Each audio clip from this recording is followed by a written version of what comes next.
my clip, that's a new one, he get hit. I got them Oh all. my God, she bad. Yeah, that not my bitch. I ain't even gonna bed. All I do is hit. I don't even care if I said that BB on my shit. Yeah, the love so bad, but I ain't cuffing bitch. I want Molly, I want Gaba, I want Ross seat.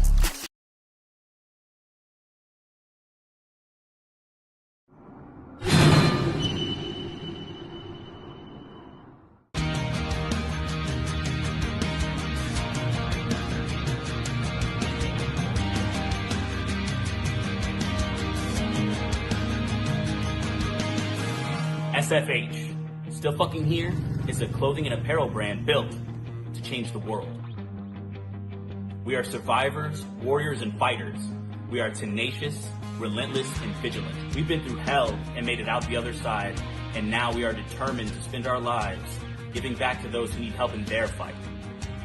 Whether you are a cancer survivor, recovering addict, a survivor of an abusive relationship, someone who has fought to gain control of their health, or a wounded vet such as myself, or simply someone that is fighting a battle and proud of how far you've come, we are with you. 50% of all net proceeds from our brand will be given back to those that need it most, and this will be for the life of our company. Join us in our mission. Buy some awesome gear like this, wear it proudly, spread the word. We are in this together. We are still fucking here. I end up feeling a need, like I feel like I'm...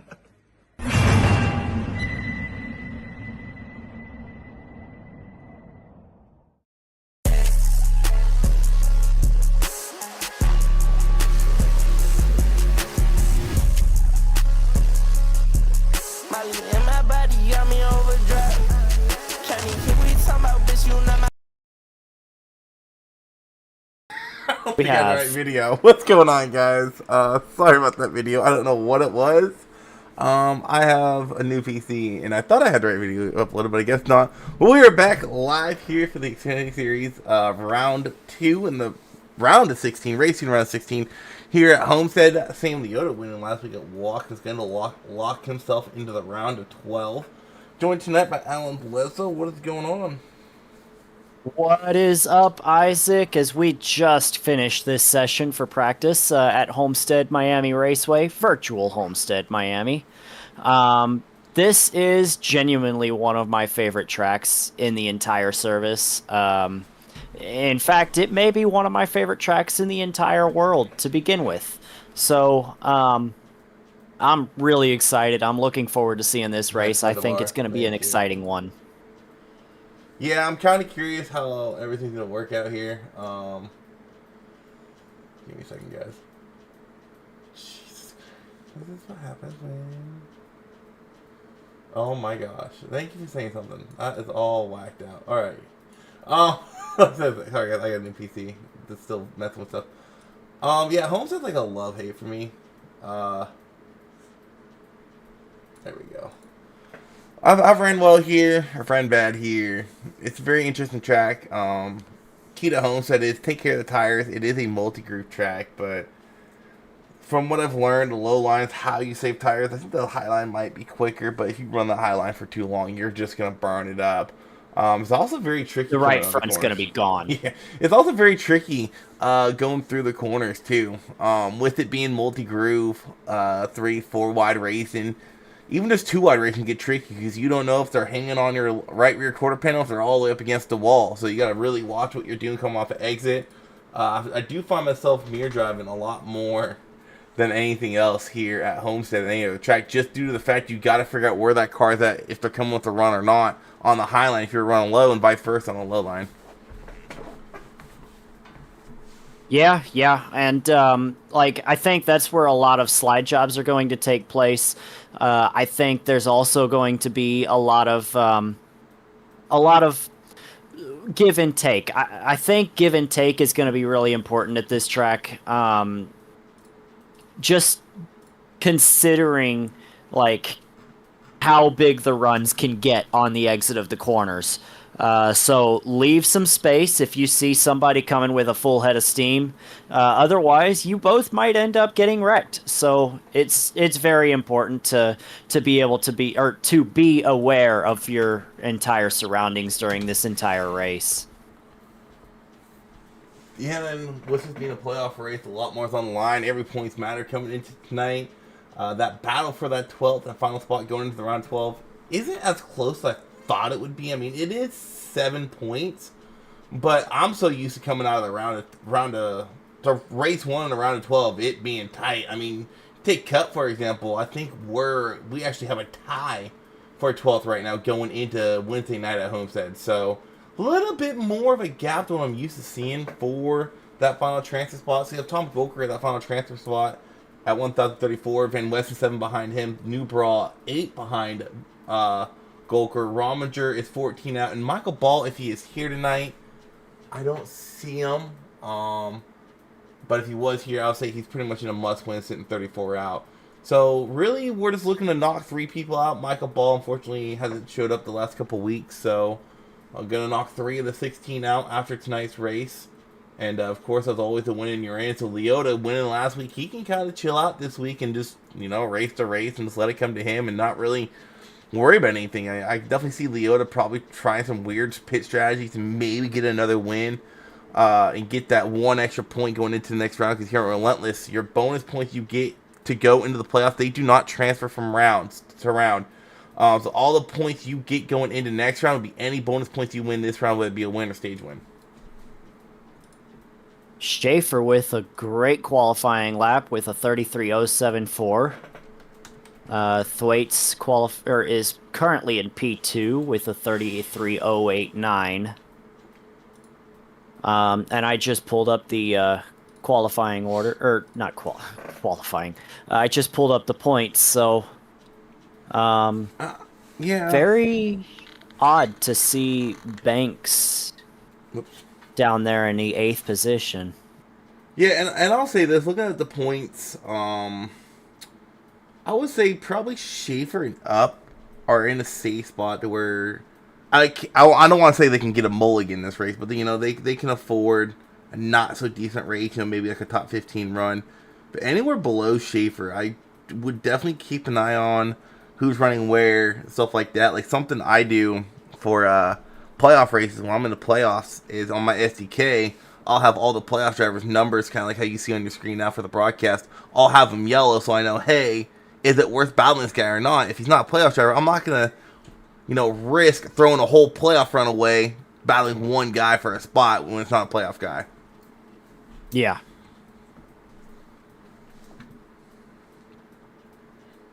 Oh, and qualifying is done. Looks like Eric Schaefer with the pole.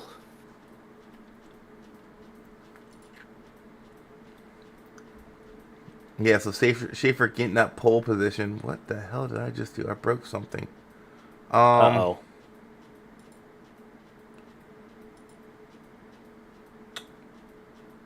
I don't break anything. It's just being weird. Oh, that's what I'm doing wrong. There we go. All right. Breaking stuff over here. Eric Schaefer getting the pole position. Michael Thwaites, outside pole, row 2. Mike Rominger, Justin Atkinson. Brandon Banks, Kevin Stein, row 3. Into the top 7 lockout for playoff guys are Richard Maltese and Joey Barbie, row 4. Joshua Short, William Peters, row 5. Row 6. Nathan, the runner-up penalty. I heard he don't like it. He likes podium penalty better, so I'm just calling him run-up just to make him mad some more. Just to mess with him. Going to row number 8, got Alan Grindle Jr., Josh Van Weston, Sam Leota. That number's green for him. Locked himself in last week at Watkins, Glen. Michael Newbraw, too, was outside. Row 9, you have Jacoby Treat, or Jacob Tarley, I like to call him, and Joshua Clatterbuck. Tyler Berry and Brian Marshall, row 10. Row 11, Bill Kinder, all the way back here in 21st starting spot. Keep an eye on him as he is a playoff guy, I do believe. I forget where he run it. I think he won somewhere. And then you got Jeff Mettle and Darren Cannon, row 13. Justin Miller, Matt Forrest, and Gordon Spain round out the field in 27th. I think Gordon Spain's a playoff driver. Or not Gordon Spain, Bill Kinder, right? Top 12, right? Bill Kinder, yeah. Okay. No, it's top 16. Yeah, he's passing him. Yep.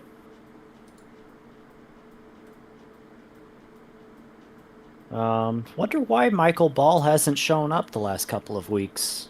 I don't know. I didn't realize he hasn't been racing lately.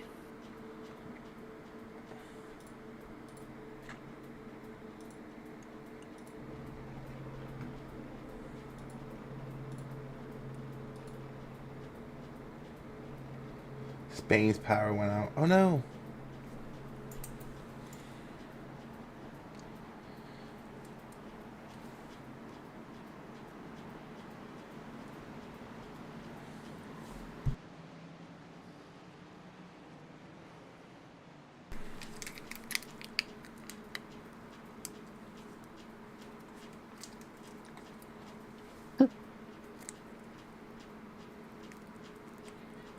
I am looking for something. If you're looking for for your brain, you don't have one. All right, so Schaefer gonna lead the field to green. Where is my track map on this damn thing? Oh my gosh! There it is. He's losing his mind. Not that you ever had one either. You don't understand. Like, so I got my new PC. Like, nothing like saved over, transferred over. 'Cause everything's brand new in this PC. It's literally it's a pre-built, but it's also very customly built.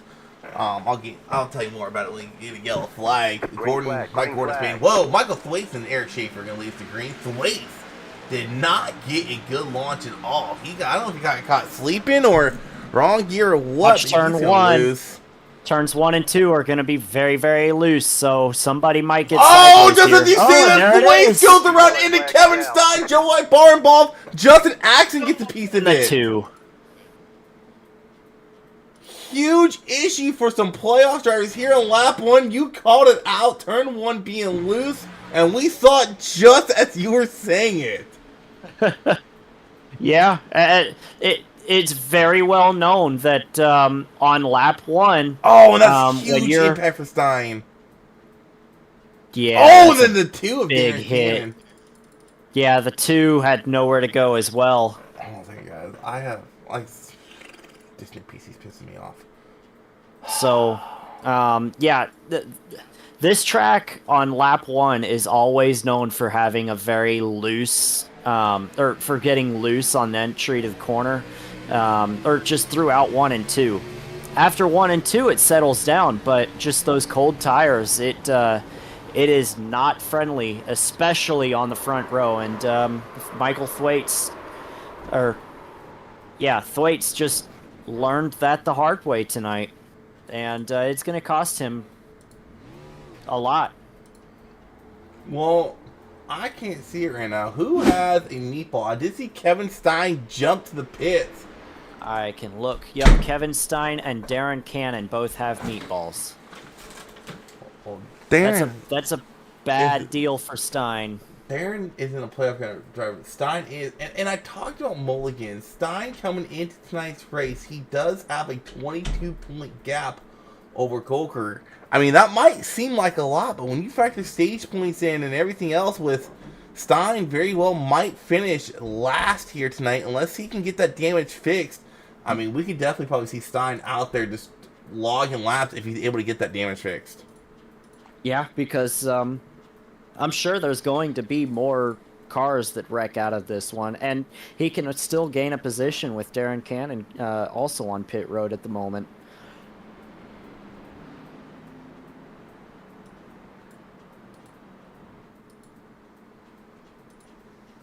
Darren Cannon is absolutely destroyed. You look at the front end of that car, and it is beat up.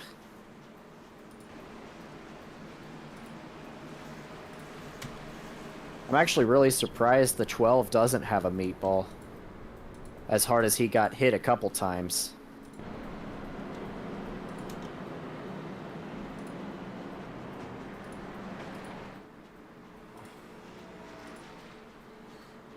But yeah, it was literally as I called it out. Why is replay audio so damn quiet?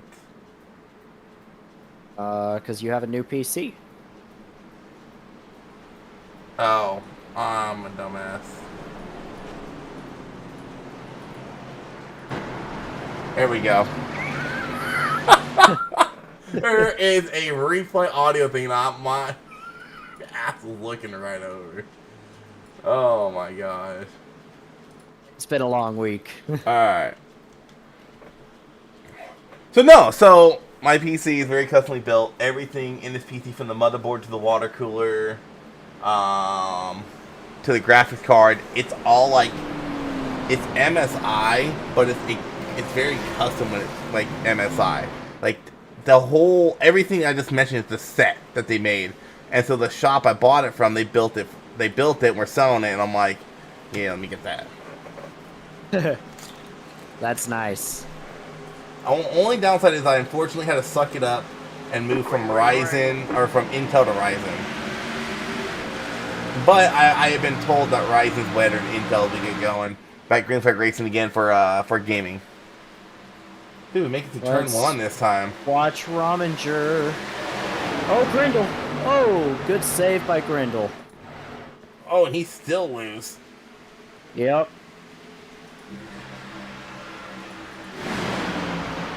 Okay, we made it through turn 1. Now, it should be just all about... I'll sell yours. You shut up, babe. Now.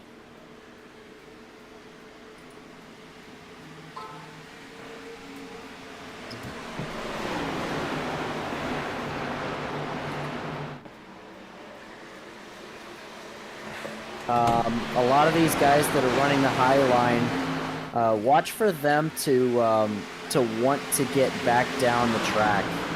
They're running the high line is not going to be good on that right front tire. So eventually you want to be back down on the bottom to make a long run. Yes and no. So, I mean, if you're pushing it really hard on the high line, it's going to rustle tires. But if you're just kind of running up there, kind of maintaining the spot, I don't think it's going to burn it as much as, say, someone going 100%. Like, you see in Van Weston, you can tell he's not really pushing it too much.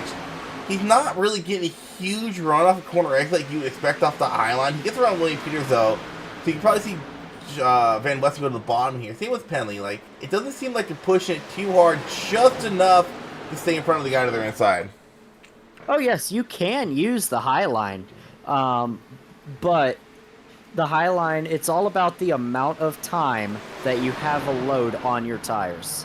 That high line is you're just on it longer than when you are on the bottom. So using the high line actually does use up the tires regardless of whether you're driving hard on it or not.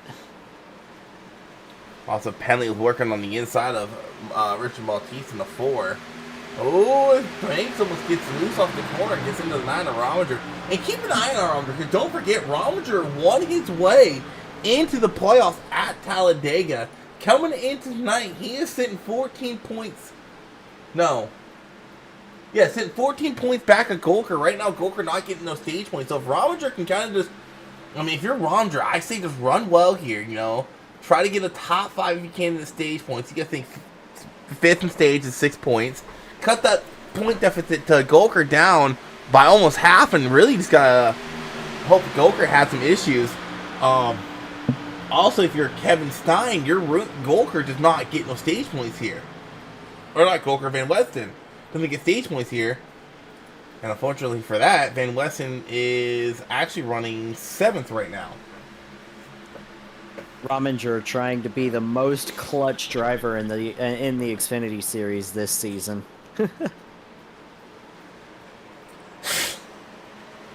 That would be incredibly clutch, wouldn't it? Yes.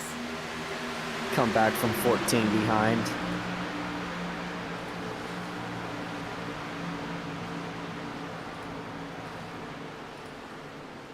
And here's the thing not to forget, Kevin Stein. And this is why I'm kind of glad they got rid of this playoff system. Kevin Stein was sitting 3rd at the end of the regular season, and now he is in a very high threat of getting knocked out in the first round of the playoffs. I mean, when we did the All-Star race, we were talking about how Stein's one of the guys to keep an eye out for in these playoffs, you know, to win the championship. And I mean, Depending on had what type of nowhere to race go Van Weston tonight. has, it could very well knock him out. Because I mean, just think, he's going to finish dead last right now. Coming into tonight, at the moment, he was... Give me crickets.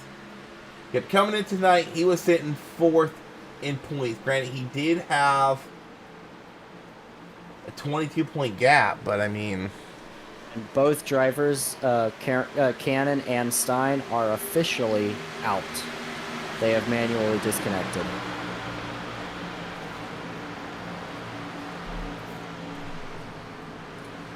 I don't... Highly unfortunate. Now that I'm looking at it, I don't know if Stein would per se get knocked out. Because you got to think, he would have to lose 22 points to Van Weston. And then on top of that, he would have to lose 11 points to the likes of Banks, Peters, Kendrick. He'd lose 13 points to. I don't think Stein's going to get knocked out, but it is a possibility. Depending on how people run, he could. And another thing, It's a mathematical possibility, yeah, but maybe not realistic. And another thing kind of helping Stein out right now is Kinder, who is inside the playoffs right now. He is not having a good run. He's currently scored last on the lead lap. Actually, last out there on track right now because everyone is on the lead lap. And he's sitting 14 points behind Stein. So right now, he would only gain 2 points on Stein. Like, you would need, at this point, a lot to go wrong for Kevin to get knocked out of the playoffs. But yeah, I think it could happen. I think he'll be okay. I think he'll be okay. I mean, just remember, back in 2020, Kevin Harvick going into Martinsville. I think he had a 42-point lead on the cut line between a new winner and his very horrible performance. It knocked him out. So it could happen. It could. It could. We'll have to see. Let's just watch this thing, see how it plays out. I don't even know what the math is going to look like at the end of this. Meanwhile, Schaefer out there leading the way. Oh, shoot. Farnan, I think you had... Give me a second. Farnan is sponsoring this race. I think he has a logo. Farnan, if I can find it, I'll throw it on there. I'm trying to find it right now.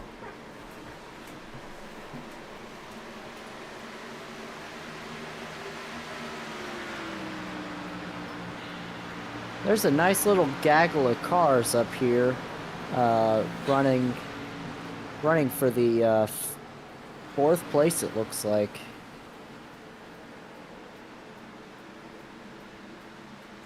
There it is.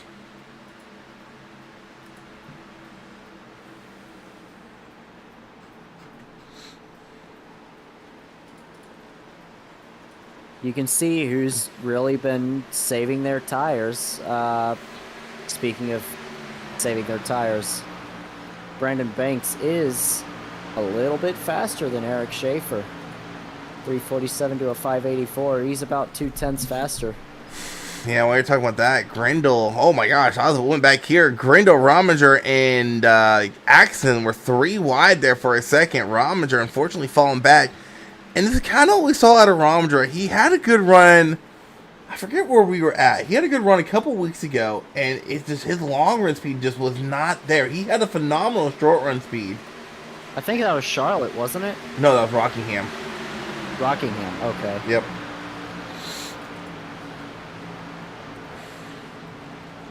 I mean, at this point, if Rominger falls out of stage points, you might need to put him in must-win category. Coming into tonight, 14 points behind Golker. And he's starting to drop off. He is. Yes. He's lost that group that's racing for 3rd. And here comes Miller around him. Uh-huh. In Skull Bandit colors. Interesting. Oh, Grindle got loose off a 4 just in front of these guys. Ooh. Miller disappeared, and Rominger almost ran him over. Michael Ball requesting a drop. Farner requesting a drop. Gordon requesting a drop. I don't think Michael Ball's the only guy in the playoffs out of that group, but he didn't race last week, so. Paul's probably not going to make the. Probably. What do you mean? He didn't race last week or this week. He's definitely out. Okay, he's guaranteed not making the playoff or not making the next round. I got Leota and Romdra going at it. It's the battle for night. Yeah, Romdra's in threat to fall out of the top 10. Is William Peters just behind him, and then you got Clatterbuck kind of lurking back there behind these guys. So Romdra, Peters is there. Mm-hmm.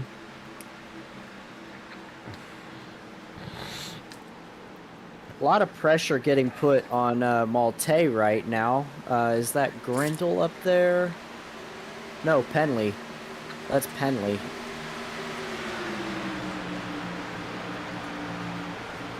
He's working on Malte, and I think I just saw I think I just saw the 54 just brush the wall. Oh, Penley got tight. It looked like for a second. Yeah, but he stayed. He's there. Oh, I want to test out this camera real quick. What is this camera? I don't know if I like this one. No, I don't. I had a digger camera.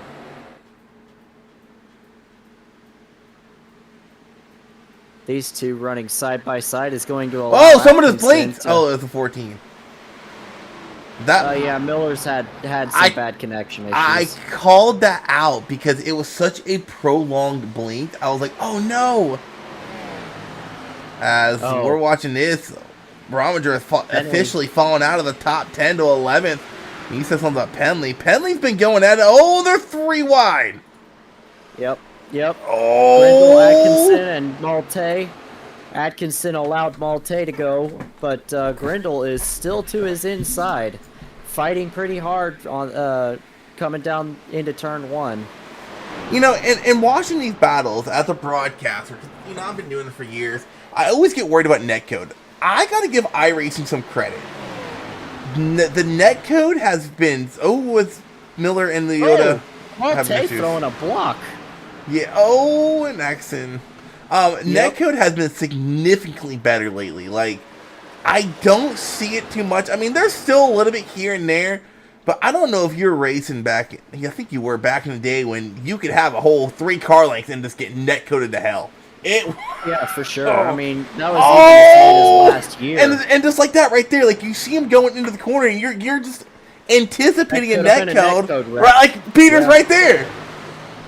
But iRacing has gotten so good at it, as these guys are they're going at it, and this is playoff racing. I mean, this is the battle for 5th or 4th. You think we're watching the battle for the lead with 2 to go between these guys? They are going at it right now, knowing every point matters. And in this group of guys, you got Axon, Peters, Grindle, and Maltese. I believe all these guys are above the cut line. They are. But you want to kind of give yourself that cushion, that padding, just in case in that second stage something happens. A speeding penalty, get involved in a wreck. Power goes out. Anything like that. That way you have a little more of a cushion. So if something happens on that final stage, you're good to go. As Peters side drafting the hell out of the 42 going down the backstretch. 3 to go this time by. We're watching this battle back here, and the DBR duo, they have drove away from the field. 3, almost 4 second gap to Mr. Penley back here sitting 3rd. Yeah, and I wonder if Banks is just kind of riding behind Schaefer right now. Just maybe even just going to let him win the stage. No. If you're Bank, you got to get that stage win. Like I said, every playoff point you got in the regular season does not transfer over to the next round. The only points you have going into the round of 12 are stage wins and wins you have in the round of 16. So if you're Banks, I would do everything I could to get that 1 extra point. Because how many times in NASCAR history, whether it be playoff format, chase format, Winston Cup format, how many times have we seen a championship decided by 1 point?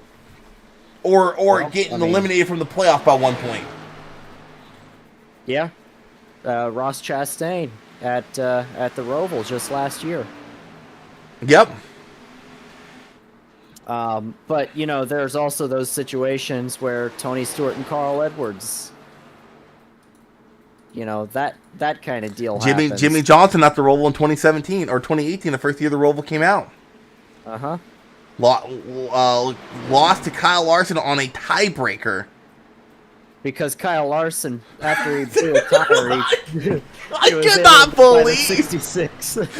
I hope Chip Ganassi saved that car and it's somewhere in the museum because here comes the path for the lead on the final lap of stage 1 because that was one hell of a drive by Larson. Like you would think that car belonged on a dirt track. Eric Schaefer to win stage 1. Oh my cloud! Oh yeah, and Roger got back into the top 10 here, trying to get another spot, or no, trying to hold off Miller in the 14. Roger can get a stage point here. Gonna help out a little bit. There will be the caution. No? Okay, I was about to say. Did I not read it right?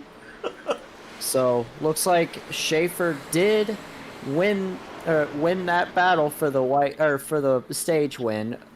Beat Banks by 0.185 seconds.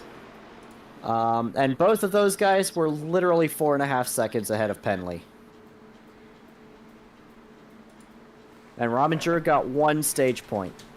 I don't know if that's going to be enough.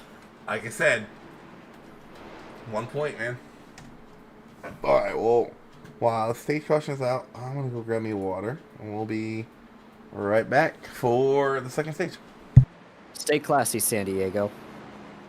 Shut up. I'm Ron Burgundy.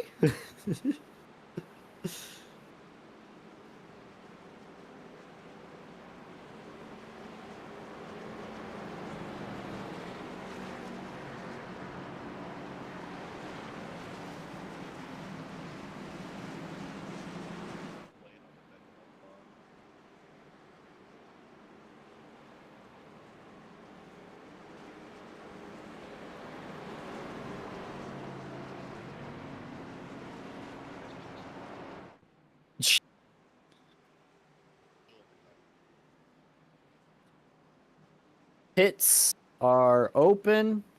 Here we go. Who's going to win the battle off of pit road?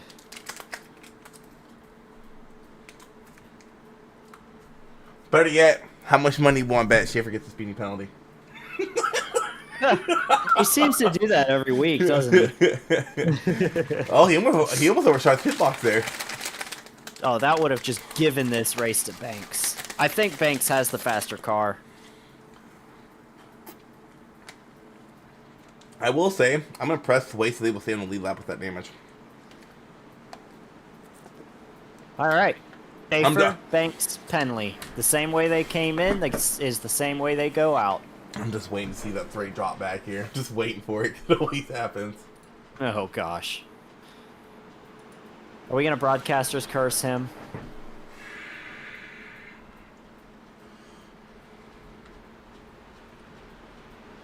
Alright, hold on. I'll be right back. I gotta check something. No black flag.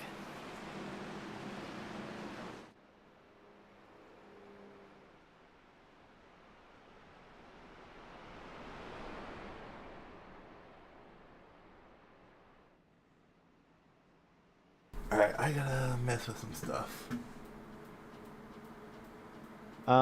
Okay, so no black flags were handed out during this caution, so or during that pit sequence.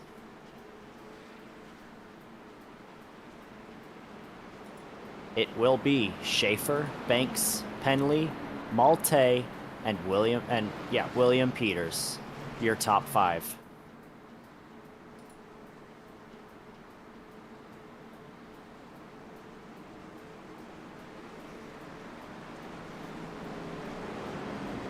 I'm down.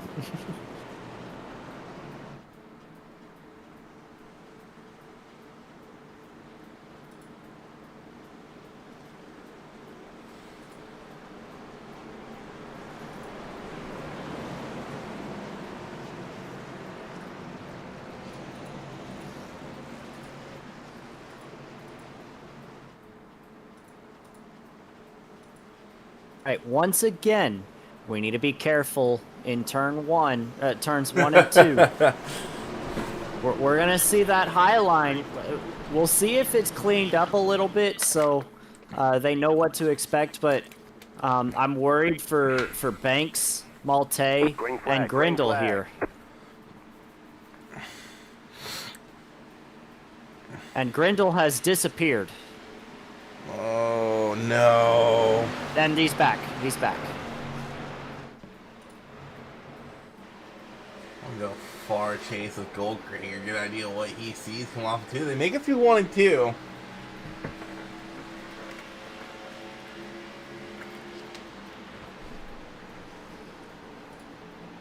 Okay, looks like the top line did clean up a little bit, so they were able to, or they actually like realized, oh, that top line is going to be tough to get a restart on. Oh, so, I think it's Rominger loose. Oh my gosh, Rominger! I gotta go back and watch it. He just, I don't know what, he was, I don't know if he was loose. Oh, he was tight. And then he got loose on him right. Oh, Leota had a good save too. Wow. And yeah, Leota got loose as well. So really impressive saves through the in the middle portions of this field. Yeah, and that, watching how Rominger just took 1 and 2 kind of explains why he struggles so much on the long run. I mean, he set it in there, and he got in such a lazy 4-wheel slide up the track. That is just taking life off those tires left and right. 100%. It was like, oh, and he gets an accident there a little bit.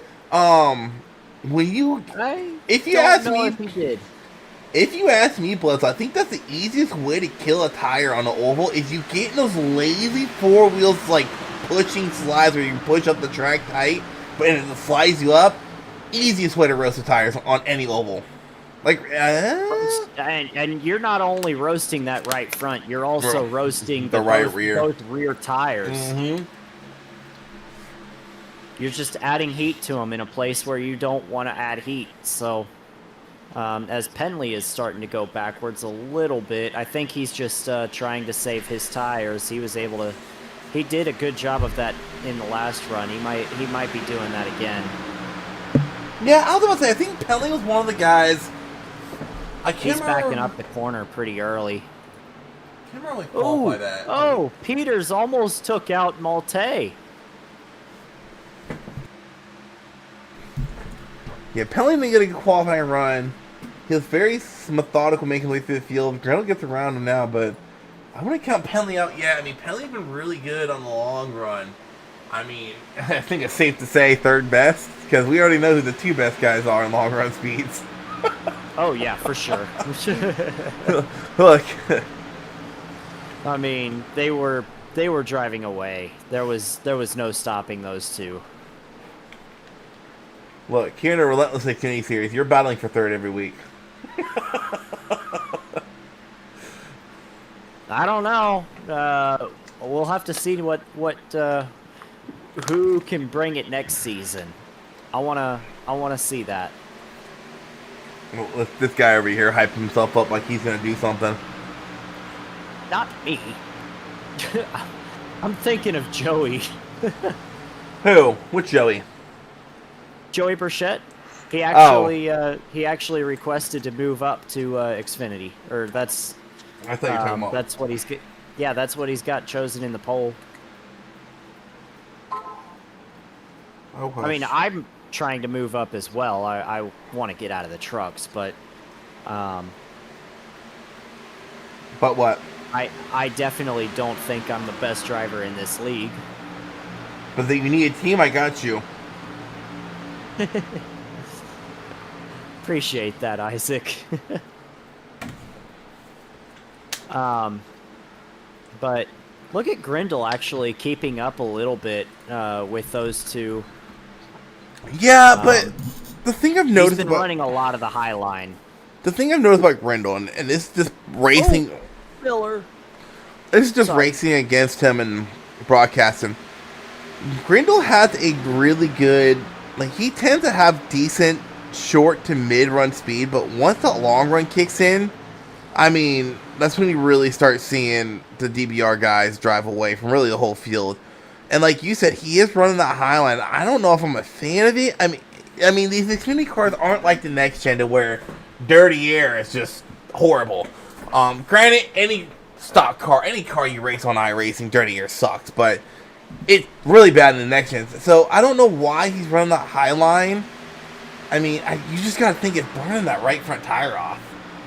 Rominger putting a little bit of pressure on the 4 of Malte to his inside now. But yes, I think a lot of it has to do with just these cars' dependency on aerodynamics. In the next gen car, those things are so aero dependent that even you put a motorcycle in front of one of those cars and it's going to affect the aerodynamics and the handling of those cars. Whereas these cars, they don't have as much spoiler, they don't have quite as much of that dependency. They're a little more boxy and everything. And so like they don't they're not as affected as the next gen car is, or the Gen 7, because those things aren't really, they're not new anymore.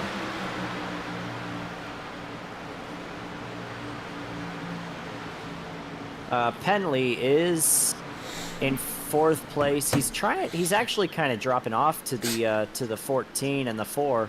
By the way, the 4 was able to keep his position against the 9, and the 14 making a big move. Sent it in there in 3. To slide job. Penley able to defend. 14 is still there. Let's see what he does here. Is he going to send it in deep? He does. He's not sliding up, though. There it is. He completes the pass. So let's see what Penley does here. All right, there's a lot of racing to go. If you're Penley, you just kind of sit back and it's like, all right, you got me this time. Let me just regroup and try it here in a bit. But he actually, nope, he ain't going to wait. He said, I want to go back to 3rd or 4th. I mean, it's easy to do when the 14 when Miller runs the high line for whatever reason. There was absolutely no reason for him to run the high line there. Okay, you got Schaefer and Banks, 2 teammates going at it still up here at the lead. Axon and Leota going at it for 10th or 9th. Maltese and Rominger. Yeah. A lot of battling going on here. We're about 10 laps, 10 to 12 laps into this green flag run here to start the 2nd stage. Rominger, oh my gosh. Wow. That could have been a net. You saw him push tight right there, right? Off of turn 4? Yes, yeah. Definitely. And all that's doing is wasting his right front. Yeah. Speaking of wasting his right front. Oh, Maltese, come back. There you are. Yep. Grindle has dropped off of the back end of the 54. I think he was standing still. That was really tight with Rominger. Oh my! I had to take a second look at that. That was almost a race ender for the 4 and the 9 there.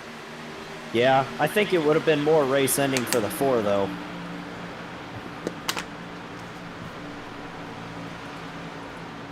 Penley looking to the, and this is what's so special about this racetrack is there's so many different grooves that you can run and not only maintain your line but also make a pass, or your position, but also make a pass and like stay in clean air and save your tires and all of that stuff.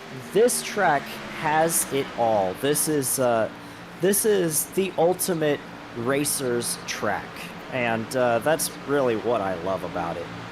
It's so much fun to run. Yeah, another thing to note is Van Westen is having a good stage 1 run. He has kind of fallen off here.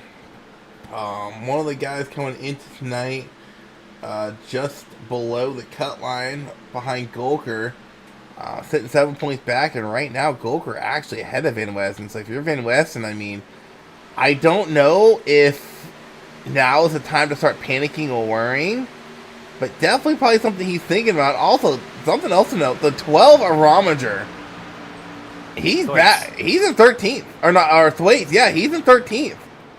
So, got all that damage fixed somehow. survives the wreck, and you know if you're Stein, you're heated right now. Like, man, this guy who ruined my race is out there trucking along, and He's still probably going. not even watching. I will say this: I don't know what it is, mad. but did they change the damage model? You can see a little bit of wrinkles and dents in the side of the 12 now. I don't know. That looks cool. Maybe it's not 100% fixed. Yeah, I don't think it is. Damage. Because I do see a little bit of separation. Not a lot, but it is very minor separation on that bumper on the left side of his car. Rominger under attack from William Peters here. Also, one other thing to note here, look how far ahead Schaefer is from Banks. What do you mean? Schaefer's behind Banks. Hang on. Oh, I'm so sorry. That is, I just saw Banks on the outside. Yeah, that is that Grindle? That's Grindle. Yeah. And another thing to know about Rominger, you know his tires is used up. Peters just got around Rominger on the low line. You don't see that path up and often on old tires at Homestead unless you have roasted the tires up. So Rominger starting to fall backwards. I mean, you got to start thinking, when is the pit window? It's the way he's getting around Ibarra. Oh! Ibarra almost gave him the good old left rear 1-2 punch there as the way he's able to get that 12th position wrestled away. Ibarra dropping back. He's going back. He's looking back at Gulker, thinking he's going to lose another spot, but got a good run off too. So, going to be able to hold that position for right now. Yeah, and another interesting thing to kind of point out here is we go Homestead and then Auto Club, and I mean, it's kind of tend to show, especially in Xfinity cars, whoever runs well at Homestead is going to run well at Auto Club. Whoever runs bad at Homestead is going to run bad at Auto Club. Just because with these Xfinity cars, granted, Auto Club is a half mile bigger, but the track's somewhat, I don't want to say drives the same, because it doesn't, but it's just like the way you got to drive the track is the same. It's very similar. I wouldn't call it the same. No. There's certain things that you have to do differently, but it is very similar. You're not wrong about that.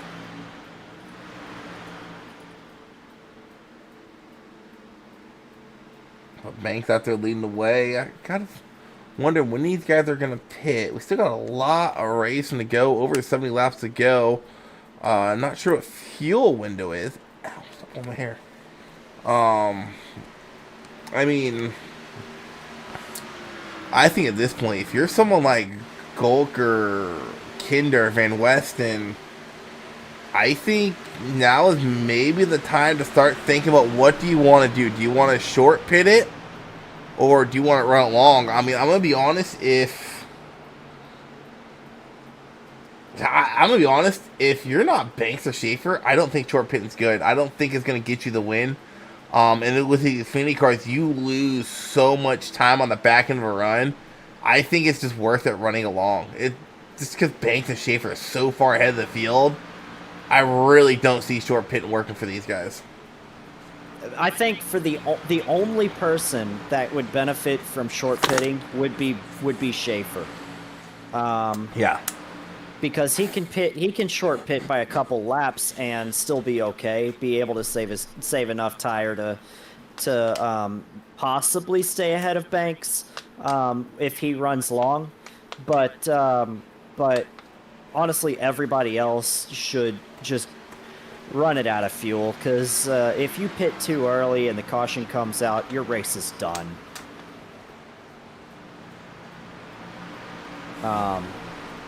So that's my suggestion. I'm no crew chief. You certainly are the crew chief among us. But Well, actually, I just thought about this. I mean, unless you're in the must-win, and I really don't think anyone's in a must-win right now. I'm looking at the points. Maybe Newbraw, because he didn't get no stage points. No, because Newbraw's only 8 out. Yeah, I don't think anyone's a must-win. So now that I really think about it, I mean, maybe if you are New Brawl, so New Brawl currently sitting in 12th, 9.6 back. Now, even then, I mean, yeah, New Brawl would have to run it long. I'm just trying to look at the standings. I think who could gain the most out of short pin is actually the one guy who doesn't need a win or doesn't need points, and that's Leota. He's sitting 7.3 behind the lead, and then he's also sitting just under 3 seconds behind Grendel. So short pin for Leota could easily jump him quite a few spots, but he's really the only guy I can see that short pin work. Oh, and the Niner Romager. I think short pin for Romager will work really well for him. I think Jacob Treat is pitting.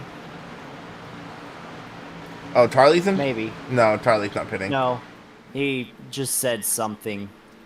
I don't know what it was. Yeah, if I'm Romager, I think... Because he came in below the cut line, right? Yeah. So... Oh, no, Romager's in a must-win, actually. He's sitting 14 points behind Atkinson. Atkinson is on pit road. Yeah, and I don't mind that call. I think that's a good call for Justin. I forget where he was running at, but there's definitely spots to gain as penalties getting passed by the 14 of Justin Miller here. Ooh. He was running. He was in 10th position. He was in 10th position when he. Yeah, I think there's spots to gain for Justin, or the 42, just not as many spots as someone like Leota or Romager, just because of the time gap between positions, as those two guys are still going out for 9th. If I'm Romager, I think you got to pit now. I think you got to risk going a lap down and coming up pit lane and topping off on fuel and putting 4 fresh tires on, and hopefully can gain 4, 5, 6 spots. Penley and Miller are going at it right now for that 4th position. And here comes Malte. You know, one person that I'm also really impressed with is Grendel. He's been able to keep it up there in front of everybody else. I mean, to a point, he's still 5.5 behind me. I mean, you know, everyone else being relative term. Like I said earlier, here in the Xfinity Series, you're racing for 3rd every week. Yeah. I just remember in a recruitment race, not a recruitment race, it was like one of those fun races that we did in Xfinity, in Xfinity cars at this track a couple seasons ago. I just remember dumping Schaefer off turn 2. It was completely on accident, but that was, he was like, well, getting taken out by a rookie, go figure. Because I was a rookie in ARCA at the time. That was just my first experience with Schaefer.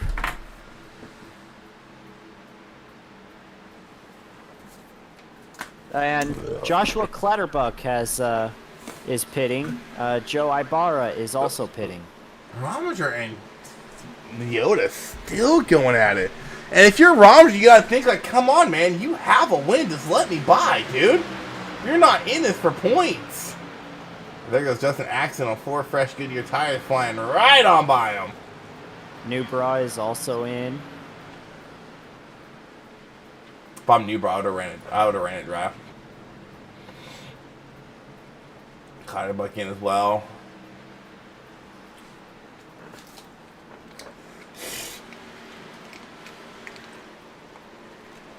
And there they go, a lap down. And this is one of those tracks to where grain fight cycles get very interesting because of the multi-groove racing as Penley getting past by Peters. I'm about to say, we went here. It is a cluster. Because of the multi-groove racing, those guys in new tires get such a run compared to you. If you're not paying attention, it's really easy to chop their nose off. Or get spun off their nose. Oh, going into the corner, that was close. Miller almost got ran over by Axon. We got another one. That's Malte.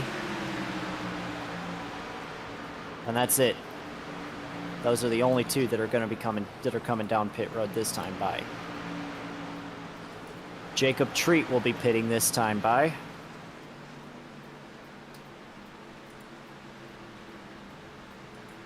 Alan Grindle Jr. also going to be pitting. Yeah, it's pit stops are underway. That is third place. Schaefer, Grindle coming down pit lane. Schaefer's down as well. Yep. Yep. Oops, wrong button. Thwaites coming down pit lane. Yep. That's a playoff driver. Dang, Grindle, Rominger Thwaites, and Treat. Leota still going at it. Tyler Berry had a problem. Oh, Tyler Berry spun out onto pit road.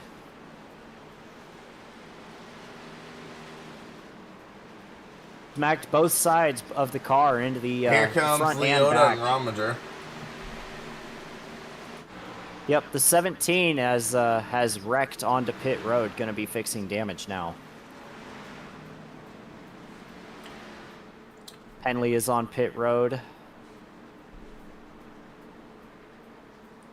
Banks looks like he's coming on this time. Golker looks like he maybe try to give himself a lap lead.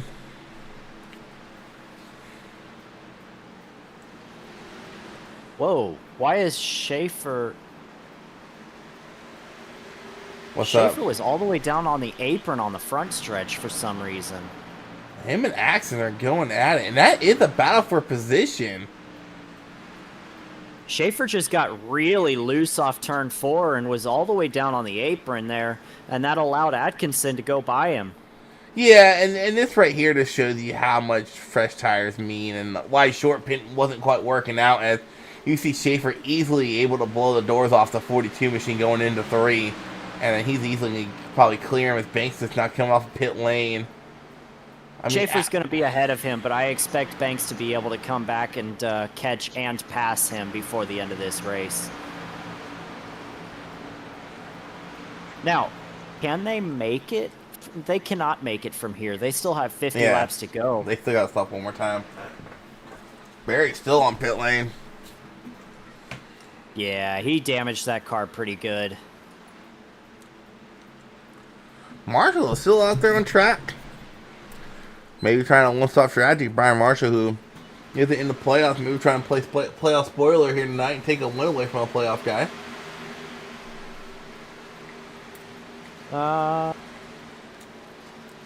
So right now there are 19 cars on the lead lap. Oh, I apologize. That just updated. So now there's 17 as a result of Tom Golker and Josh Van Westen both getting pit road speeding penalties. Oh, no. Well, those are two of our playoff drivers. And those are the two. Those are the two bubble drivers right on the cut line. Yeah, so I mean, I guess if you're Golker, you're happy Van Westen sped, but you're also mad that you got caught speeding.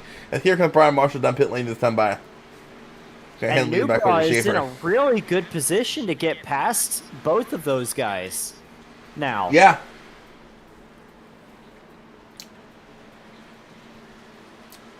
But where's the 9? Rominger is back there, way back in 15th. That's not going to make up very many spots on Golker and Van Westen. So this is I think this is going to be on Newbra if he can hold on to this 8th place, which doesn't look like he's going to, because Penley and Thwaites just are right there. Also, keep an eye on Justin Axon. He is on 9-lap older tires, 7 to 9 lap older tires, and a lot of guys around him. Keep an eye where he ends up. I might have been way wrong on short pitting here. Maybe fall wasn't as much as I thought it was, but Atkinson is sitting 3rd right now and still about 3 seconds ahead of Grindle, who was 3rd when the spring flight cycle started. Well, the problem is that he's going to have to sit to stay out long on at least one of these runs, because he's not going to be able to make it on fuel if he short pits again.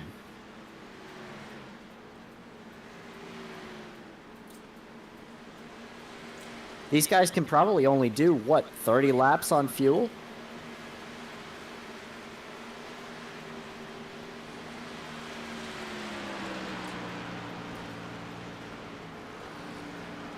I would say at most 35. Well, so the longest someone just went out there was Brian Marshall. He went 42 laps. 42. Okay, Yep. that's actually really impressive. By the way, Tyler Berry has manually disconnected. He is done for the night.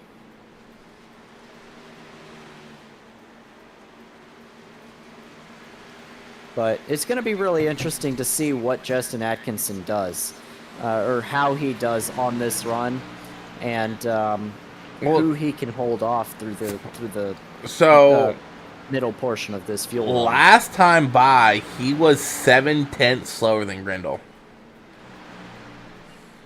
Yeah, he's not holding that off for very long. No.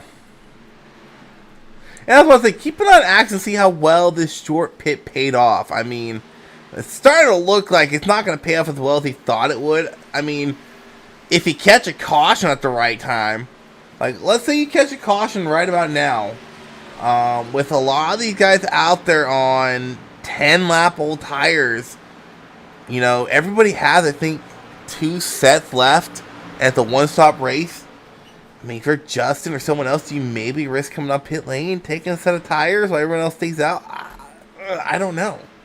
But as far as track position goes, I think if we do get a caution with the next 5 to 10 laps, it'll work out great for Atkinson, because then everyone's going to come down pit lane and throw on 4 fresh tires and some fuel.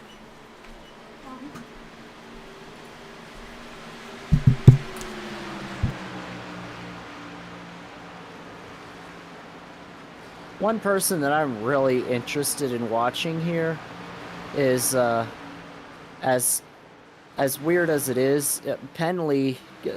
I say that because Grindle just said, "Come on, buddy, give me some love." I don't know what he means by that, but he's already up to Atkinson. Yeah. I'm watching Penley here. I think he has really good long run speed. And now that he's out of traffic, I want to see how he's able to manage his tires in this run, and over the course of the next run and a half now. So I think it'll be interesting. I think he'll have a strong top 5 tonight based on what I've seen in this particular race. Yeah, how about... Look at Thwaites, holy smokes. I was about to say, look at Thwaites. Involved in that lap 1 caution, caused a lap 1 caution, got some damage, now he's up here at 8th, looking to take 7th away from Penley. I mean, we get a caution, Thwaites might be back in the conversation and maybe steal a win here tonight. Maybe. It's a very reasonable possibility. I'm worried that he might be sending it in a little bit too deep into the corners, and that's going to hurt his long run pace.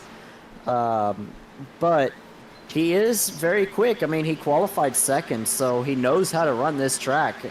It's just, can he save his tires? Can he hold on to it long enough to be able to make up positions in this run? Another thing to note, Newbrawl running top 10. A few laps ago has fallen outside the top 10, now sitting 12th. He's one of the guys that short pitted there. So definitely kind of showing you how well short pitting does not work, as it's starting to kind of show about 10 laps after pit cycles they're starting to fall back, maybe even net losing some positions after brake flag pit stops. That's kind of what I'm seeing. I mean, I'm looking at Atkinson getting pressured from Malte, as well as Miller getting pressured from Penley here. And Malte to the inside of the 42, he's cleared him easily. Meanwhile, Banks has caught Schaefer looking to the outside. Banks on newer tires by, I believe, 2 or 3 laps. Let's see. Yes, yeah. Yeah, 2 laps newer tires that Banks blows right on by Schaefer. I don't know if Miller just got the wall, but keep watching that lead. That's I mean, I expected Banks to be able to catch him and probably pass Schaefer here in this one. New, fresher tires, and he's just has the overall better ability to save his tires. So I expected that. Well, Miller looking for the crossover in Penley here. And he sends it deep. That's going to be a slide job if I have ever seen one, and Penley is just going to cross him back over. We'll see if he's able to clear him down the front stretch here. And he doesn't. Miller able to side draft just a little bit. Just enough. Yeah. But he does not have that right front. There it is. Yeah, with how long this green flag run has been and how spread out these guys are, I think this might go green to the end. I mean, there's battles here and there, but it just seems like once these cars get a couple laps on these tires, this Xfinity car seems pretty glued to the track. I'm not seeing a lot of bobbling going around right now with these cars. Not seeing a lot of people get wicked loose. It just seems pretty stable. It's apparently not looking to get that 5th place taken away from the 42 Axe. And I will say this, Justin, he has net gained 5 spots since green flag cycle started. And I don't think he's really in threat to lose a lot more spots. I think to where the point to where the lap times are evening out. As we see last time by, yeah. No, maybe not. Axon did a 35.4. And everyone else still running 34. So maybe Axon was just that far ahead of these guys. It took them this long to get to them. But I think Justin's in. Yeah, he's going to fall back here. Atkinson was ahead of Grindle and he was racing Schaefer when when Banks pitted. So he has lost a ton of ground on these older tires, and I think he's going to need to pit here pretty soon just to make it back up. But I think if you're Justin, you got to run it long here. You cannot risk pitting early again. You just lost too much time. I have to agree. You have to split your next segment in half and try and minimize the damage that's done from being on old tires. You said he was 10th when he started his pit cycle. He's about to lose 9th to Peters, and now 10th. The Rometer's not too far behind him. Yeah, it might be a net loss. You might be right. I had said it before, short pit when it worked. And I was right. I just thought I was wrong for a bit. Because he came out so far ahead of these guys. What is fall off? We have not checked that yet. Best time by is a 33.4, 33.20, and then that's about almost 2-second fall off actually. A pretty significant fall off here for Romer trying to figure out how to get around this 42 of Axon. He's going to be able to in this corner, I think. Unless he just drives it way too hard. Yeah, there it is. It, yeah.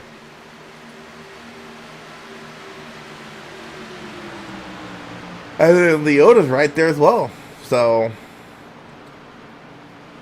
I mean, luckily for Justin Axon coming into tonight's race, he was the points leader. So, yet again, I mean, we're talking about Justin pitting early wasn't a good call. When you come in as a points lead with a 30-point gap, almost 30-point gap. There's no such thing as a bad call. Yeah, exactly. Why not try something else? I mean,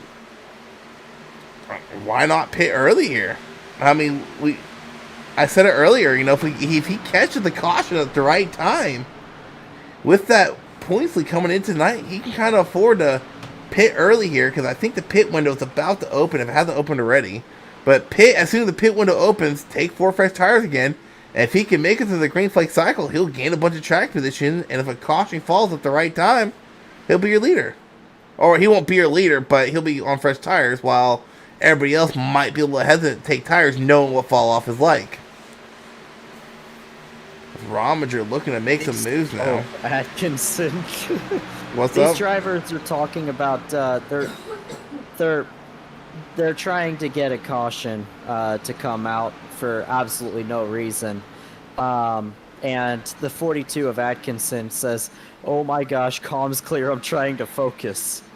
So yeah, focusing is what Rominger had to do there. Is he dang near got tight, went up the track and put Miller in the wall. Close call there for both those guys. Pitting. 42 pitting right here.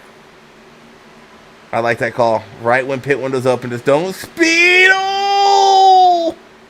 He did not speed. He was at a good speed on entry. Speaking of speeding penalty, race in Texas in another league Friday night. Oh right? Boy. Pit road speed is 45. I hit the line at 58 and did not get a penalty. That's because you gave it up in the in No, that first not really. exit. Not really. I only knocked it down to 43. Wow. Okay, that should have been a speeding penalty. Yeah. Why did you not get one? I don't know. Yeah.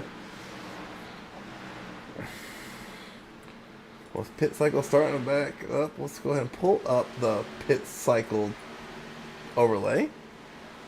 So So the accent out of pit 42 lane. is going to be on fresher tires than everybody else, but he's going to have to run 38 laps on this set. And That's another a long way to go. another thing going for Justin with short pit like that, right? He's only a lap down right now, and if anyone else tries a short pit, he's gonna get in front of him because he has the freshest tires right now. So it's not a horrible call. Now the only threat to him is the 54 of Banks is not too far behind short. I mean, It's his own threat. yeah. Kind of curious when other people decide to come down pit lane. I mean, pit windows open. We saw it took, 10 laps or so for people who pitted early to lose positions. Firebuck will be entering pit road. I'm going to be 13. honest. I'm trying to think. So, okay, a lot of these guys can go about 15 more laps, so we'll say 13 max. 13 more laps would put it right around 20 to go. Yeah, I think that's a sweet spot. I think around lap 108 to 110 is the sweet spot to pit, just because if you do short pit early, you're not going to lose a lot of time.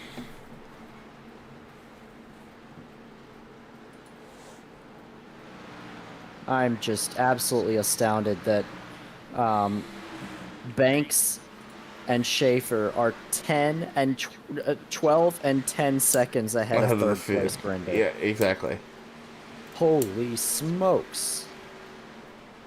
And Grindel's not a bad driver. Oh, and he's coming in this time. I like that call by Grindel. Because he's The sitting... only way. Well, no.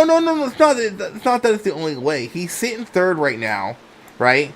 So short pit here. Don't give anyone behind you a chance to make up ground during pit cycles. You control that. So now he's going to come out and be able to gain time on anyone else behind him and damn near lock up a podium finish unless we get a caution. New Brian as well. New Brian as well.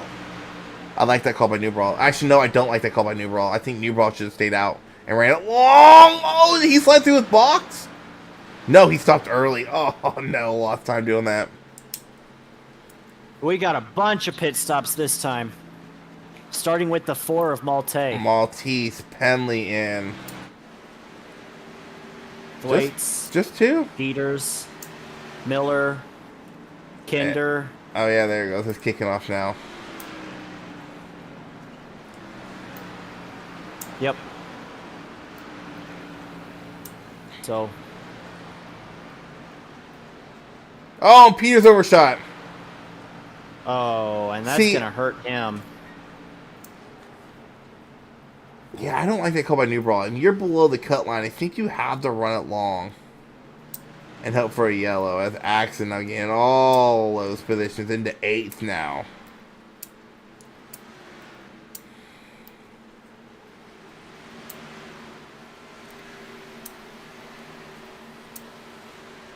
Short into pit lane. Golker coming out of pit lane. Banks still out there leading the way, though. And if you're Banks, you know he's running long. We saw what 2-lap fresher tires could do for him. 2.5 seconds ahead of Schaefer. He's not really in danger of losing a position by running a couple laps later. No.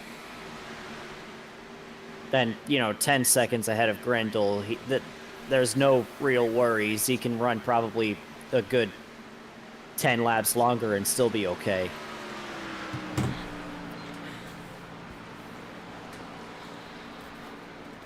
And I still like this call by Justin. Just due to the fact, if we do get a yellow, he is a lucky dog. and he can get a fresh set of tires and really not lose any track position. You got to think everyone else behind him is going to get the wave around. So it's like you're not losing anything short pitting right now if you're Justin Axton, because you're going to line up right where you would line up anyways. Grendel is only a few seconds behind him. If he can make up that time, he ran a 33.309 last time by to Atkinson's 33.758. So he is running about 0.4 quicker. Atkinson just has to keep holding this, just has to hold this spot for a long time. I'm not sure he's going to be able, well, he might be able to do it. There is hope that a caution could come out here pretty soon. I just don't think we're going to get one, dude. I really don't. This field is far too talented to bring out a caution in this. Oh, Banks short pitting Schaefer. Very interesting. Move. I like the call though. Like I said, when you're ahead of the pack, like Grendel was ahead of the whole field, minus Banks and Schaefer, or your Banks Romter coming down too. Short pitting early. Honestly, I don't know if this is necessarily short pitting. I think this is splitting this stage, this part of the race in thirds. Well, because if you think about it, Banks is only doing 27 laps on this set of tires. Now I'll tell you who did short pit: Marshall, who ran the longest coming down pit lane, and they're short pit to the point that he short pitted Schaefer. True. And that put Schaefer came down pit road next time by. Schaefer is on pit road now. So now if you're Justin Axton, you kind of want to see this race go about 10 laps or so, and then see the yellow. Get this, Banks just pitted and came out in fourth. Oh wait, I'm stupid, never mind. Of course he came out in fourth. Never mind. I don't think...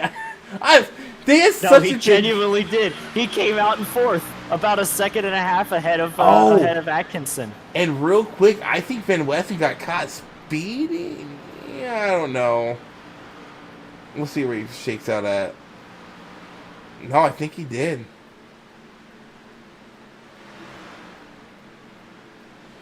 Because he's still... Oh, wait, Jacob's still out there. Never mind. Brian Marshall is a lap down. Van Westen is a lap down. And Josh Short is a lap down. Schaefer, I think, had issues coming off of pit lane.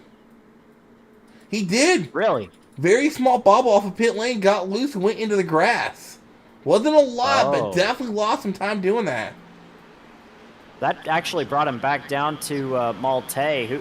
Malte also short pitted, so Schaefer able to get around him pretty easily. But coming up on Atkinson now. By the way, Grendel was able to get around Atkinson and put himself in the second position as far as those who have pitted. Well, and that's fine, just due to the fact that now it's to the point to where I think Justin's just hoping for a yellow at the right time. Actually, hold on, what am I thinking? I mean, I think everyone's going to come up pit lane at this point and get tires, but I mean... Your leader, Jacob Treat, right now, he is coming down pit road right now. Now that's going to hand the lead back over to Banks.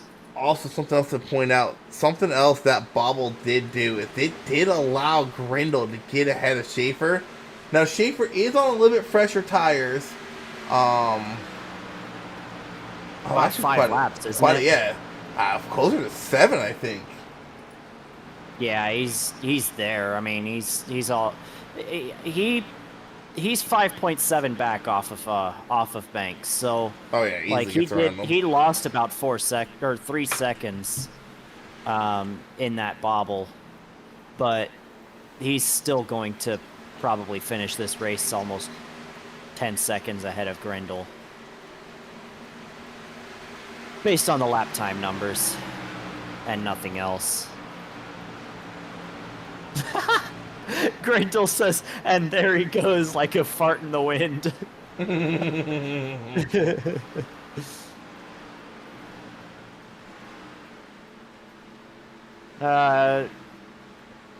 Malte and Atkinson just had a little bit of contact into turn 1. Let's watch that back. Oh yeah, Malte got into the back end of Atkinson, and Atkinson had to save it a little bit.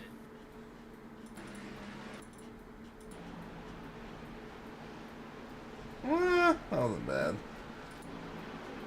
A little bit. Small contact. Now, do you think Atkinson finishes higher or lower than 10th? I'm thinking he'll finish 9th. I'm not sure because he's losing spots in a hurry as Thwaites and Penley gets around him here. Yep. Oh, Penley looking for the crossover on Thwaites. 20 laps to go. Oh, I mean, Clatterbuck is 7.5 or 8 seconds behind Atkinson. Now 9 seconds behind Atkinson. I think Atkinson finishes this race in 9th. What do you think? I don't think he loses 9 seconds in. Oh, Penley and Thwaites trading pace a little bit there. Penley apologized a little bit to Thwaites, and Thwaites says, "No, you're good."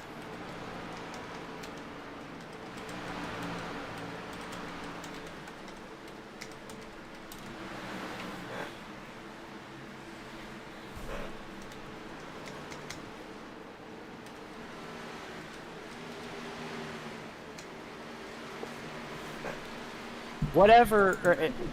I mean, oh, what happened to Treat?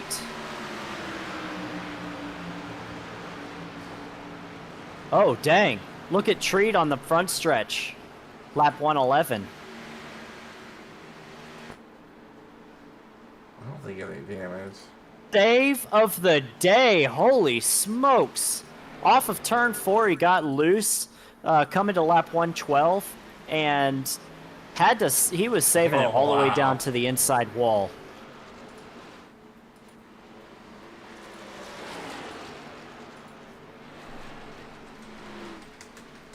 Wow.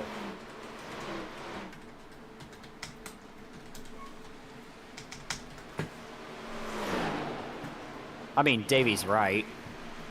What? Davey says, a caution now would just cause you guys to kill each other over the next 4 restarts.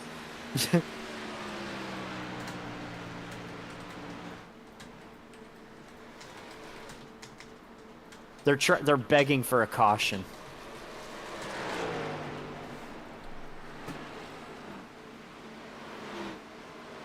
Let's see. Grendel is now 6 seconds behind Schaefer, with Malte coming up on him pretty quickly. Thwaites has worked his way up from the back of the pack all the way up to 5th.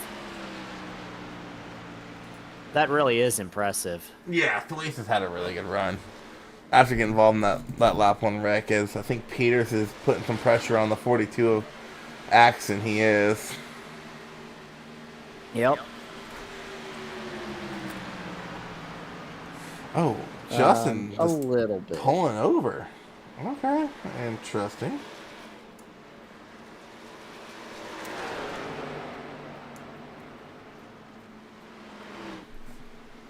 And Atkinson, yeah, just kind of let him go.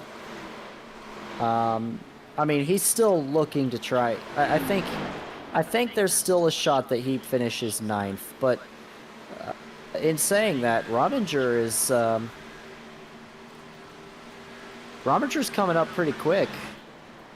He's working on Miller right now. Yeah, and real quick, kind of looking at the playoff standings, I don't think, I mean, if this race goes green, I don't think Rominger has that 1 bonus point. I don't think it's going to matter. He's 14 points behind. He has to finish 13 spots ahead of Golker, and Golker is sitting 16th. So Rominger would have to somehow get 3rd. It's not going to happen. So I don't think there's going to be any change as far as playoff standings go about the cut line. I think what we saw coming into this nice race, Van West, Newball, Rominger, and Ball out Those will unfortunately be the 4 out of the round of 8 after tonight, or I the round think you're 12. right. Now, if we get a caution, that might change everything. But with this field so spread out, and I think a lot of these playoff guys are maybe starting to realize that they're locked into the next round. They're like, why push it for that one extra point when the points reset after tonight?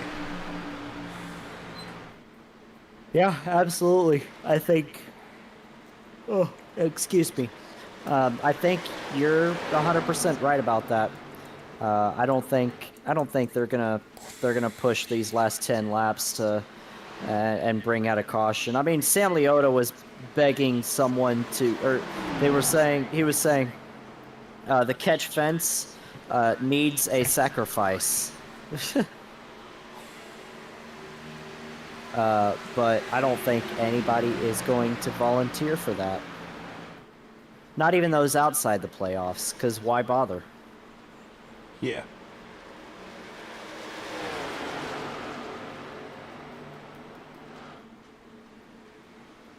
It has been a really fantastic race for Banks. He's run so well tonight, taking really good care of his right front tire. Yeah, we do got a good battle for third, Bruin. Grindle, Maltese, Penley, and Thwaites all back here, kind of under a blanket, all within about a half a second or so. Oh! What a save! Oh my God! Holy smokes, that was an incredible save. I mean, these guys are still racing like crazy. Tricky Dick locking it down with that left foot on the brake pedal and somehow keeping it going. And Thwaites actually making contact with him again. Malte is just... he's taking a beating for whatever reason. For some reason, everybody's targeting him. Grindle running the high line like Tyler Reddick in 2020. And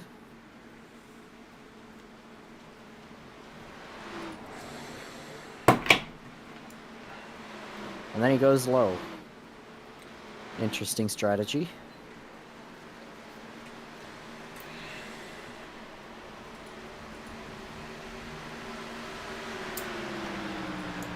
At 8 to go, Banks with a 4, almost 5-second lead on his teammate Eric Schaefer. As Thwaites and Maltese still going at it back here for 5th. Thwaites is going to clear him, but... here comes Penley looking the inside of Grindle. Malte got a little bit into the turn 2 wall, and as Grindle brushes the wall going into turn 3. Still maintains his spot. Thwaites is gonna try to catch these two, and that is for a podium position with only 7 laps to go.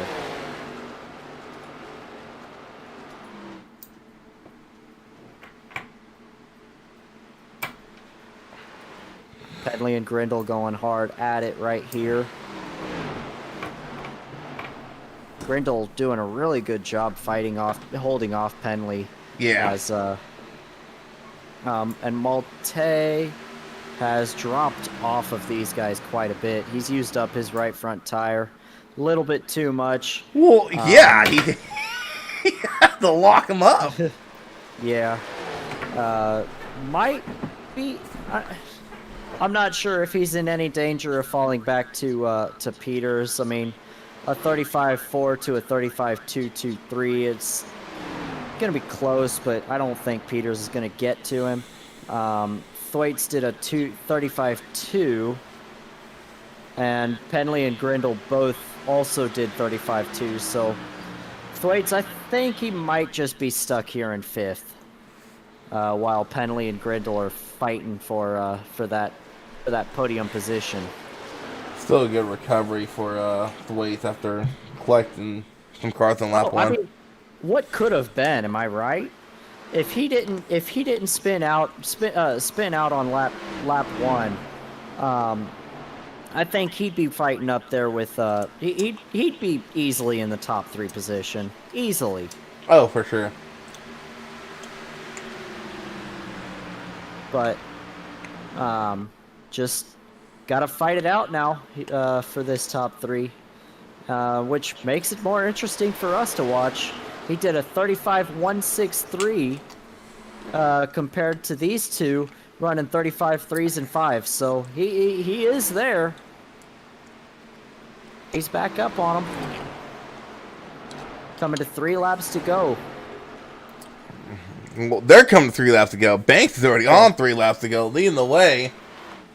Banks is about to lap his teammate Newbrough. He already did. Oh, he did? Yeah.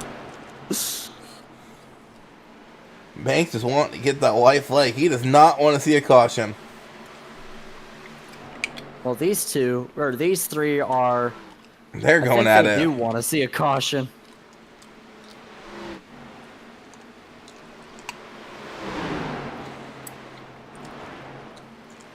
Penley trying to get around Grindle. Oh, they're going to They make contact. What does Flace do? I thought he was going to go to his outside, to Penley's outside, but I thought he was like too. Push Penley here. Oh, Very Grindle's getting. move. Oh, I thought Grindle was going to hit the wall.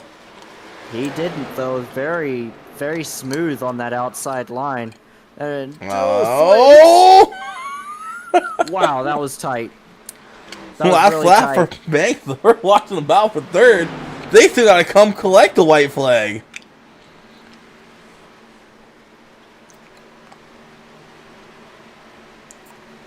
Now Thwaites looking to the outside of Grindle here. Grindle been in a podium position all race long since the. Oh, and he sent it in too hard. Wow. He sent it in too hard and got into Thwaites. Banks though gonna collect the checkered flag. Win here at Homestead, and I can't say lock himself in because these are pretty much locked in, but he'll advance the round to 12. Going back to this battle, where'd it go? No, there it is. And here comes Peters. Peters gonna get a spot. Oh, Peters gets into Grindle for 4. What a save by Grindle! What a finish for 4th.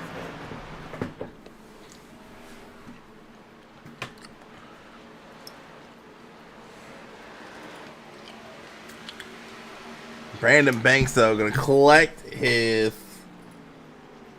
Jeez, 20 seconds. 5th win on the season. 20 seconds. What?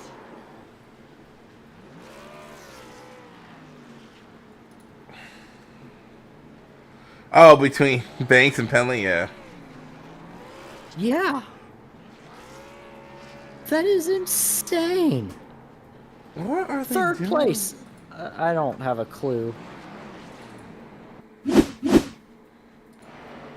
Mirage is just doing donuts on the in the infield in 3 and 4.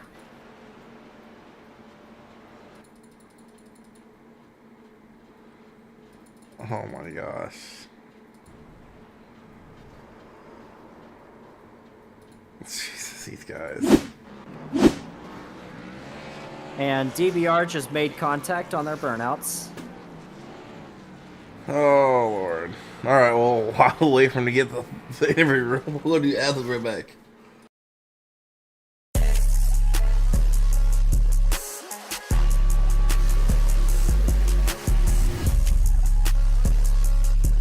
Molly in my body got me overdrive. Can't even hear we talking about, bitch, you know my guy. Run outside, I let that pop, pop, pop, pop, pop. Run outside, he die. That's a new one in my clip. That's a new one, he get hit. I got him Oh all. my God, she bad. Yeah, that not my bitch. I ain't even gonna bed. All I do is hit. I don't even care if I said that BB on my shit. Yeah, the love so bad, but I ain't cuffing bitch. I want Molly, I want Gaba, I want Rossi.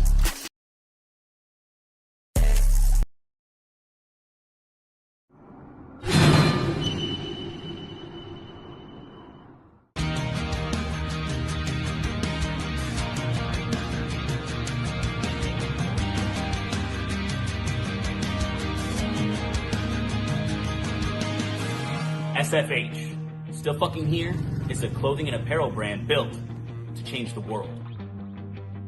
We are survivors, warriors, and fighters. We are tenacious, relentless, and vigilant. We've been through hell and made it out the other side, and now we are determined to spend our lives giving back to those who need help in their fight.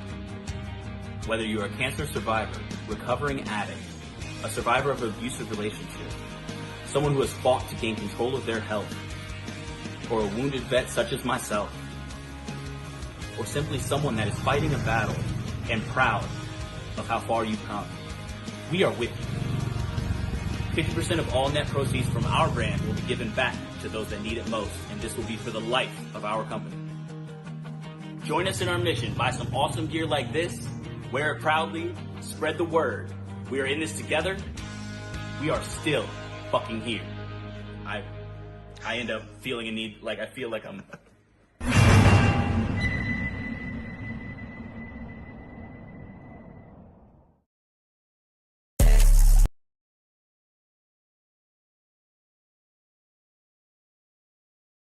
Alright, we're back. Let's get these interviews done and out of the way. We'll kick it off with... let's see if I can find the damn thing.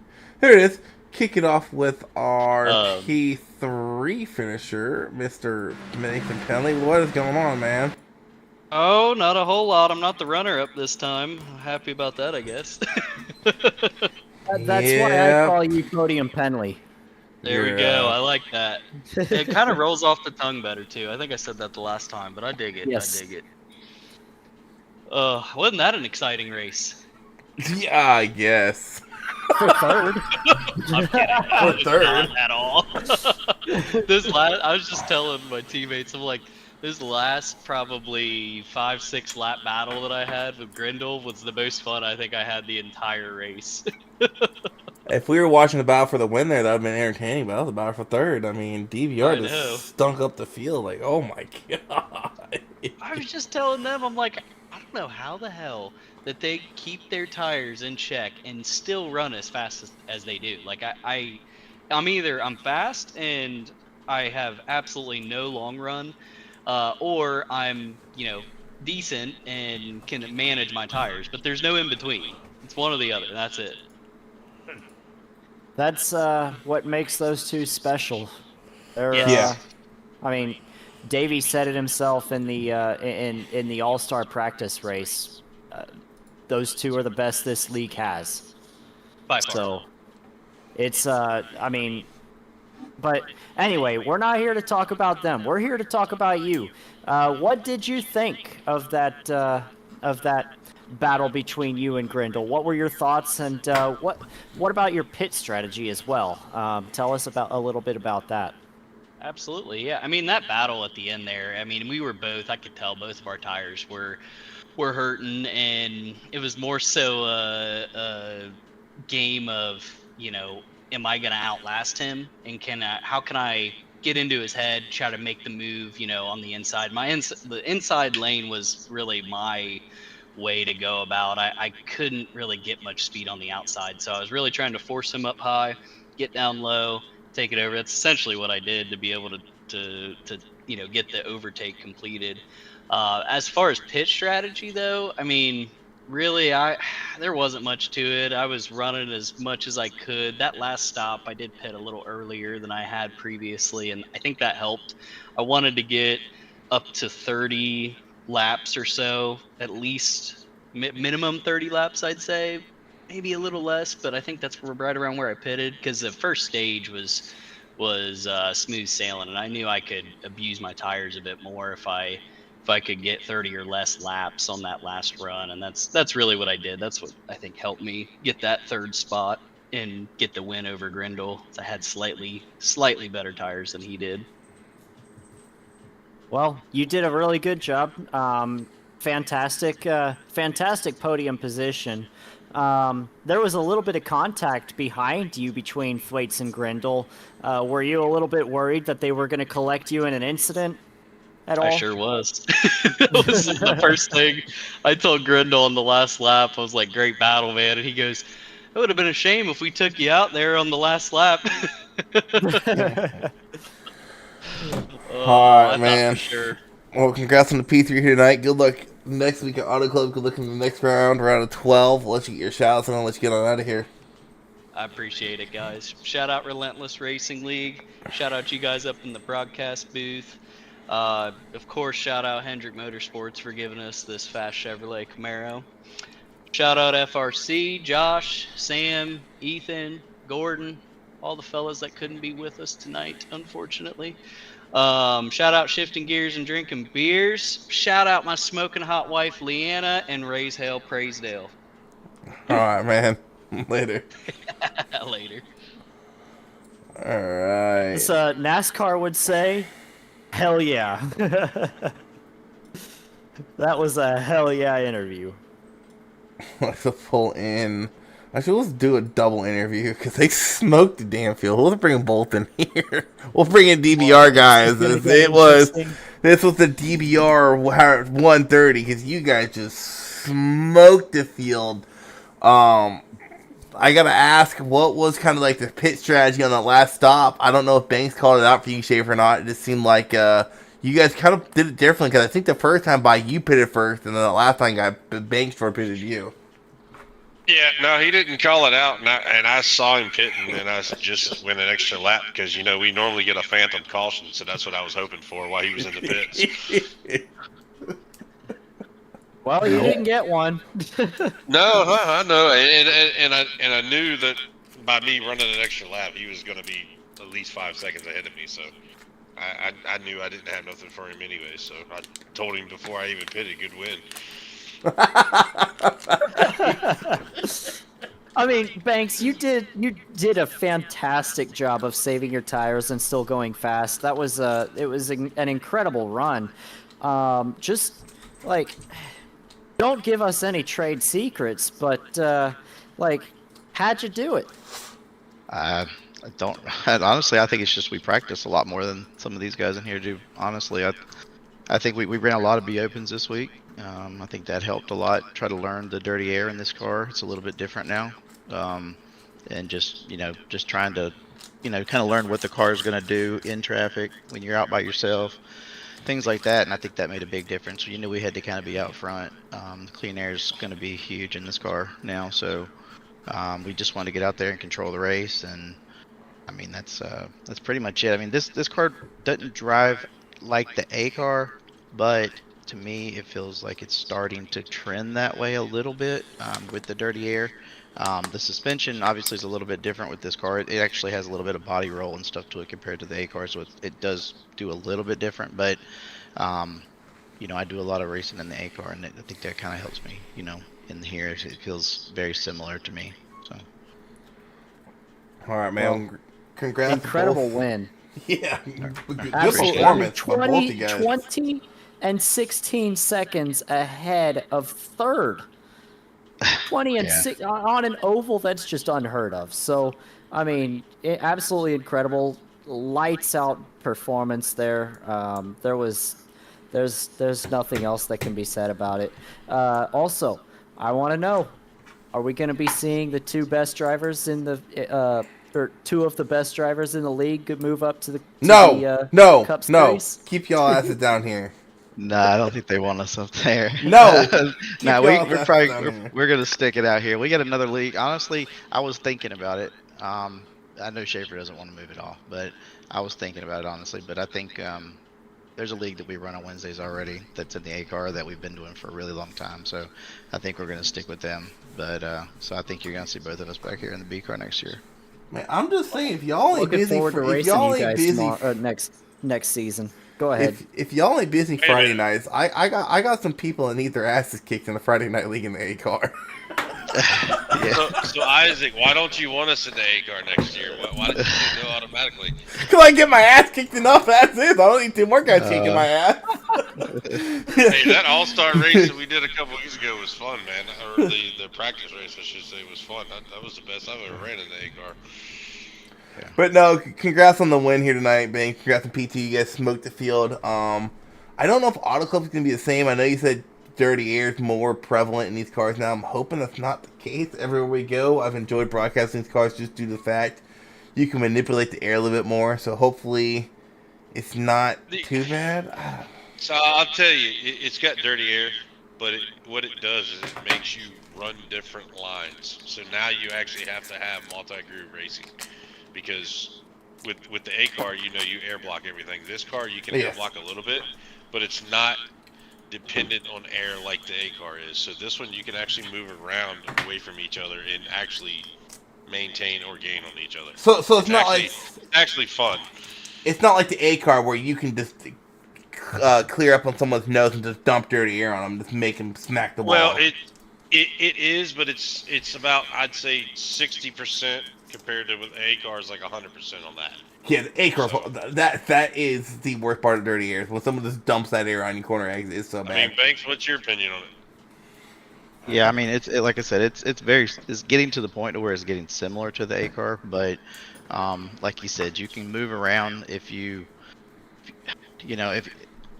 yeah, I mean, you have to run other lines. I think you know, as long as you just try to keep the nose clean and run your line, don't overdrive. This thing's gonna really kill people that overdrive the car.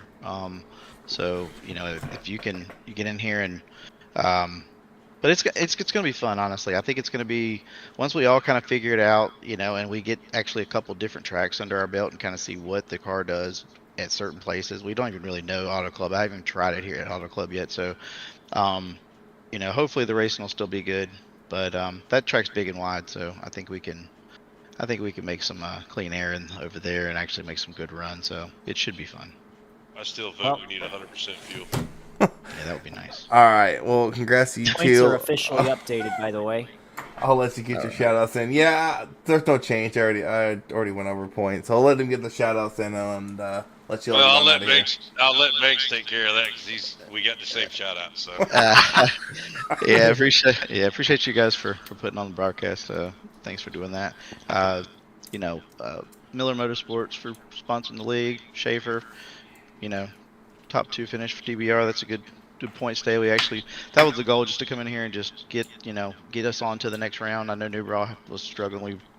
He just didn't get enough practice in here, I think, and just kind of struggled a little bit, but he'll still be fast at the rest of the races and he'll still be here. So but yeah, appreciate everybody for coming out and watching, and everybody that does all the stuff behind the scenes, like I said, Tony and everybody, Davey for Davey and Jeff, and then for doing it with everything they do, so it's a lot of work for people to come out and take time out of their day to do that kind of stuff. So appreciate them. Like I said, we'll go into the next round, and hopefully me and Schaefer can continue to do what we've been doing. So see.